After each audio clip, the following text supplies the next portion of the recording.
नमस्कार दोस्तों, स्वागत है आपका हमारे YouTube channel education by Mohit sir में। दोस्तों, रसायन विज्ञान कक्षा 11 का पेपर आपके लिए लेके आ चुके हैं। हुआ इस टाइप का पेपर आपका आने वाला है। इसमें से काफ़ी क्वेश्चन आपको देखने को मिलेंगे।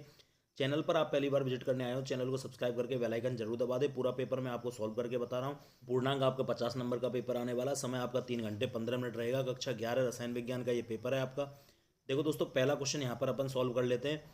किसी कक्ष में इलेक्ट्रॉनों की अधिकतम संख्या ज्ञात करने का सूत्र 2n² होता है। निम्नलिखित में से कौन से तत्व की आयनन एंथैल्पी उच्चतम होती है? तो बाएं से दाएं जाने पर आयनन एंथैल्पी के मान बढ़ जाते हैं, लेकिन बेरिलियम और बोरॉन एक अपवादात्मक स्थिति आ जाती है। बेरिलियम में पूर्ण पूरित एस कक्षक होते हैं और नाभिक के पास में होते हैं, तो पेनिट्रेशन इफेक्ट यानी कि कक्षकों का भेदन क्षमता यहाँ पर लग जाती है। बेरिलियम इसका सही आंसर हो जाएगा। एक फोटोन की अधिकतम ऊर्जा की गणना किसके द्वारा की जाती है? E = सूत्र के द्वारा हम फोटोन की ऊर्जा की गणना कर लेंगे। पदार्थ की मात्रा का SI मात्रक क्या होता है? तो मोल इसका सही आंसर हो जाएगा। नेक्स्ट देखते हैं। निम्नलिखित में सत्य और असत्य आपको बताने हैं। यहाँ पर डी ब्लॉक के तत्वों को आंतरिक संक्रमण तत्व कहा जाता है। तो दोस्तों ये गलत हो जाएगा, क्योंकि डी ब्लॉक के तत्वों को संक्रमण श्रेणी के तत्व कहा जाता है और आंतरिक संक्रमण श्रेणी के तत्व आपके एफ ब्लॉक के तत्व होते हैं। BCl3 में अष्टक पूर्ण होता है?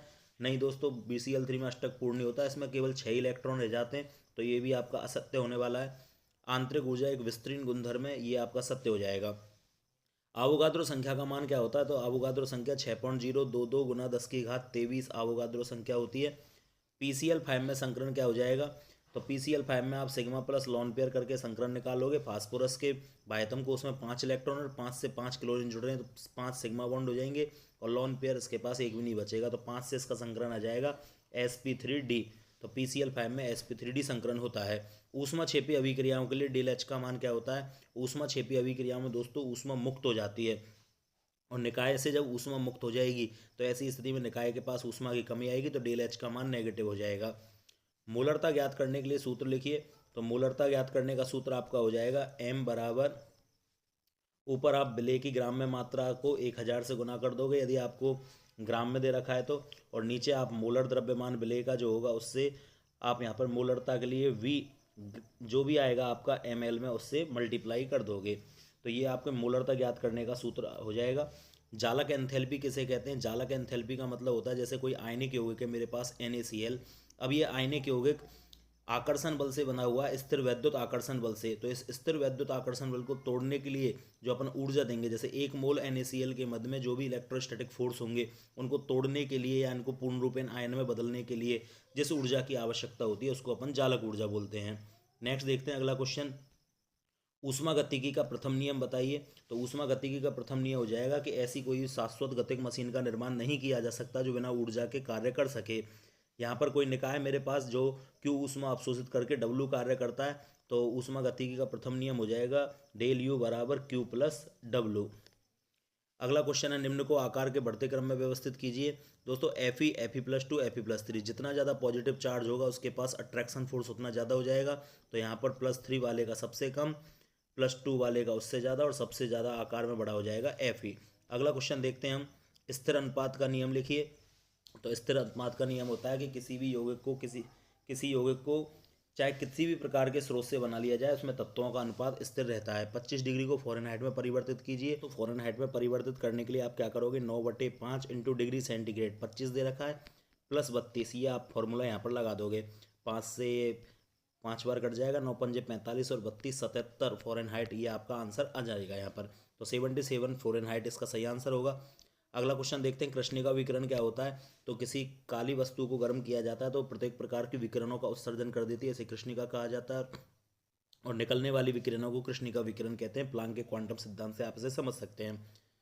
अगला क्वेश्चन है, पाउली का अपवर्जन नियम क्या है? एक कक्षक में अधिकतम 2 इलेक्ट्रॉन आ सकते हैं और दोनों इलेक्ट्रॉनों का चक्रण विपरीत दिशा में होता है, और इन दोनों इलेक्ट्रॉनों के लिए चारों क्वांटम संख्याओं के मान कभी भी समान नहीं होते। केवल 3 क्वांटम संख्याओं के मान ही समान हो सकते हैं, चौथी के नहीं होंगे। उत्कृष्ट गैसों की आयनन एंथैल्पी के मान अपने आवर्त में उच्चतम होते हैं, ऐसा क्यों होता है? तो दोस्तों इनका अष्टक पूर्ण होता है। इसके अलावा ये अपना जो बाह्यतम कोष का इलेक्ट्रॉनिक विन्यास है उसे पूर्ण पूरित रखते हैं, इस वजह से इनकी आयनन एंथैल्पी का मान उच्चतम होता है, क्योंकि ये स्थायी होते हैं, आसानी से इलेक्ट्रॉन त्यागना पसंद नहीं करते हैं। हेंस का नियम क्या होता है? तो दोस्तों चक्रीय प्रक्रम के दौरान एनर्जी परिवर्तन 0 होता है। जैसे कोई प्रक्रम है, ए से मेरे को डी का निर्माण करना है, अब इस दौरान जितनी भी ऊर्जा खर्च होगी वो इसके चक्रीय प्रक्रम में ए से बी बना हुआ, बी से सी बनाओ, सी से डी बनाओ, तो प्रत्येक प्रोसेस के दौरान जो ऊर्जा निकलेगी वो एक प्रोसेस में खर्च होने वाली ऊर्जा के बराबर होती है। ये आपका हेंस का नियम है। अगला क्वेश्चन है, इलेक्ट्रॉन संकल्पना के आधार पर ऑक्सीकरण व अपचयन को आपको समझाना है। तो दोस्तों ऑक्सीकरण वो घटना होती है जहाँ पर इलेक्ट्रॉन का त्याग होता है, जैसे Na से Na+ का निर्माण हुआ और एक इलेक्ट्रॉन यहाँ से निकल गया। अपचयन में क्या होता है, इलेक्ट्रॉन ग्रहण हो जाता है, जैसे कोई फ्लोराइड है, फ्लोरीन है, ये 2 इलेक्ट्रॉन ग्रहण करके 2F- में कन्वर्ट हो जाता है। तो इलेक्ट्रॉन त्यागना ऑक्सीकरण और इलेक्ट्रॉन ग्रहण करना अपचयन होता है। अगला क्वेश्चन है आपका, ऑक्सीकरण संख्या विधि द्वारा रेडॉक्स अभिक्रियाओं के संतुलन की विधि लिखिए।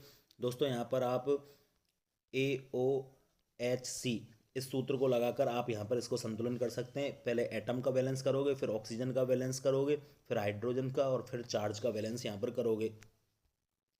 ऑक्सीकारक तथा अपचायक क्या होते हैं? ऑक्सीकारक वे पदार्थ होते हैं जो अन्य पदार्थों का ऑक्सीकरण कर देते हैं और स्वयं का अपचयन कर लेते हैं। अपचायक वे पदार्थ होते हैं जो दूसरों का अपचयन और स्वयं का ऑक्सीकरण कर लेते हैं।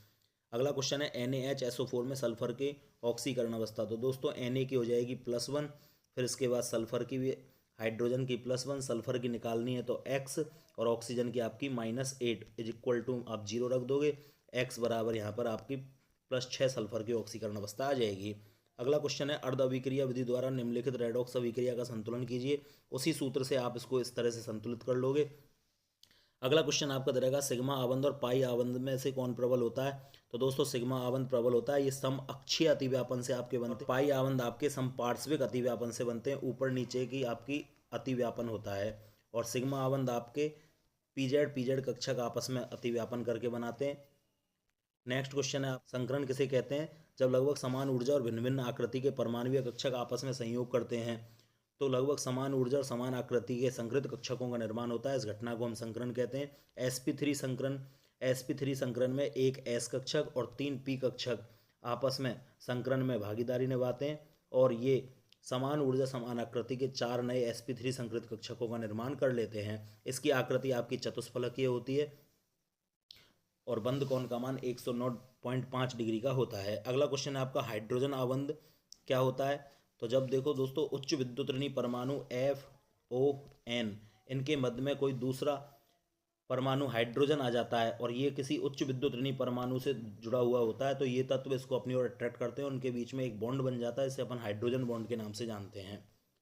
H2 अणु का कक्षक चित्र बनाकर इसमें आबंध कोटि तथा प्रतिचुंबकीय प्रकृति ज्ञात कीजिए। तो दोस्तों हाइड्रोजन का इलेक्ट्रॉनिक विन्यास आपका 1s1 होता है। हाइड्रोजन के पास एक इलेक्ट्रॉन और दूसरे हाइड्रोजन के पास भी एक इलेक्ट्रॉन हो जाएगा। ये ऊपर नीचे बंदी और प्रतिबंधी कक्षकों का निर्माण करेगा, जिसमें 2 इलेक्ट्रॉन आपके नीचे बंदी बॉन्डिंग मॉलिक्यूलर ऑर्बिटल में आ जाएंगे, एंटी बॉन्डिंग आपका खाली रहेगा, सिग्मा 1s2। ये इस तरह से आपका अनुकक्षक चित्र हो जाएगा। इसमें आबंध कोटि कितनी हो जाएगी? तो आबंध कोटि निकालेंगे, बंदी आणविक कक्षकों के इलेक्ट्रॉन माइनस प्रतिबंधी आणविक कक्षकों के इलेक्ट्रॉन बटे 2, तो इसका आंसर 1 आ जाएगा आपका आबंध कोटि का। और यह प्रतिचुंबकीय है क्या? तो दोस्तों इसमें एक भी अयुग्मित इलेक्ट्रॉन नहीं है बॉन्डिंग मॉलिक्यूलर ऑर्बिटल में और प्रतिबंधी आणविक कक्षकों में, तो ये आपका प्रतिचुंबकीय हो जाएगा। तो इस तरह से आपका पेपर कंप्लीट हो जाता है। उम्मीद करते हैं दोस्तों आपको वीडियो पसंद आई होगी। ज़्यादा से ज़्यादा इसे शेयर करें। नेक्स्ट वीडियो आपको किस पेपर की चाहिए आप हमें कमेंट करके बताएं, जिससे हम उस पेपर की वीडियो आपको डाल सकें। PDF फाइल के लिए आप हमारे Instagram account Mohit Sharma MK search करके आप जा सकते हैं, वहाँ से आपको इसकी PDF मिल जाएगी। मिलते हैं दोस्तों नए पेपर के साथ नई वीडियो में। जय हिंद।